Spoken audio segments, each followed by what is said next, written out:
Стъкленица с пръст от гроба на хан Аспарух беше донесена днес в Стрелча.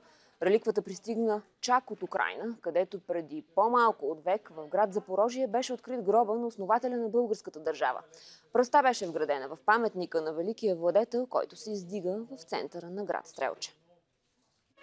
Символично на един от най-големите български празници град Стрелча получи ценен подарък – пръст от гроба на хан Аспарух. Сред местността с величествени монументи се нарежда и този на създателя на българската държава. Като видях какъв убав паметник открие на хан Аспарух град Стрелча, аз бях просто поразен. Това действително настоящо произведение на изкуството.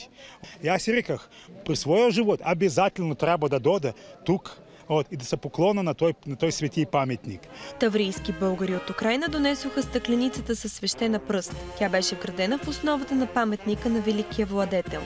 Донесеха свята пръст, която сега вградихме в паметника на хан Аспарух, в монумента, която е донесена от гроба на хан Аспарух от завод Запорож Кокс в Запорожието от днешна Украйна. А иначе те са били български земи, вие знаете. Паметникът е издигнат по повод 1330 години от създаването на българската държава. Той е изработен в Монголия и е подарен на Стрелча за празника на града.